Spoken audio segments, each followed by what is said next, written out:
ಹಾಲ್ಡಿಯಾ ಪೆಟ್ರೋಕೆಮಿಕಲ್ಸ್ನಲ್ಲಿ ಭಾರೀ ಅಗ್ನಿ ಅವಘಡ, 15ಕ್ಕೂ ಹೆಚ್ಚು ಕಾರ್ಮಿಕರಿಗೆ ಗಂಭೀರ ಗಾಯ.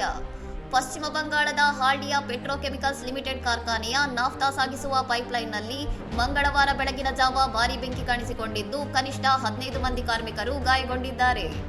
ಬೆಳಗಿನ ಜಾವ 4ರಿಂದ 5 ಗಂಟೆಯ ನಡುವೆ ಪೈಪ್ಲೈನ್ನಿಂದ ಇದ್ದಕ್ಕಿದ್ದಂತೆ ಜ್ವಾಲೆಗಳು ಹೊರಹೊಮ್ಮಿದ್ದು, ಘಟನೆಯ ತೀವ್ರತೆಗೆ ಹಲವಾರು ಕಾರ್ಮಿಕರು ಸುಟ್ಟಗಾಯಗಳಿಗೆ ತುತ್ತಾಗಿದ್ದಾರೆ. ಘಟನಾ ಸ್ಥಳದಲ್ಲಿ ಕಪ್ಪು ಹೊಗೆಯ ದಪ್ಪ ಆವರಿಸಿದ್ದು, ಸ್ಥಳೀಯರು ಮತ್ತು ಕಾರ್ಖಾನೆ ಅಧಿಕಾರಿಗಳು ತಕ್ಷಣ ಕಾರ್ಯಾಚರಣೆ ನಡೆಸಿ ಗಾಯಾಳುಗಳನ್ನು ಹಾಲ್ಡಿಯಾ ಉಪವಿಭಾಗೀಯ ಆಸ್ಪತ್ರೆಗೆ ದಾಖಲಿಸಿದ್ದಾರೆ. ಗಾಯಗೊಂಡವರಲ್ಲಿ ಕೆಲವರ ಸ್ಥಿತಿ ಗಂಭೀರವಾಗಿದ್ದು, ಅವರಿಗೆ ಚಿಕಿತ್ಸೆ ಮುಂದುವರೆದಿದೆ. ನಾಫ್ತಾ ಅತ್ಯಂತ ಹೆಚ್ಚು ದಹಿಸುವ ದ್ರವ ಇಂಧನವಾಗಿದ್ದು, ಅನಿರೀಕ್ಷಿತ ಸೋರಿಕೆ ಅಥವಾ ತಾಂತ್ರಿಕ ದೋಷವೇ ಬೆಂಕಿಗೆ ಕಾರಣವಿರಬಹುದೆಂದು ಶಂಕಿಸಲಾಗಿದೆ.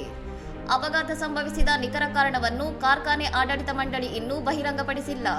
ಘಟನೆಯ ಕುರಿತು ಉನ್ನತ ಮಟ್ಟದ ತನಿಖೆಗೆ ಆದೇಶಿಸಲಾಗುವ ಸಾಧ್ಯತೆ ಇದೆ. ಕಾರ್ಖಾನೆಯ ಸುರಕ್ಷತಾ ವ್ಯವಸ್ಥೆಯ ಬಗ್ಗೆ ಇದೀಗ ಪ್ರಶ್ನೆಗಳು ಉದ್ಭವಿಸಿದ್ದು, ಹೆಚ್ಚಿನ ವಿವರಗಳಿಗಾಗಿ ಕಾಯಲಾಗುತ್ತಿದೆ. ಇನ್ನಷ್ಟು ಸುದ್ದಿಗಳಿಗಾಗಿ ನೋಡ್ತಾ ಇರಿ ಸೌರಂ ಟಿವಿ.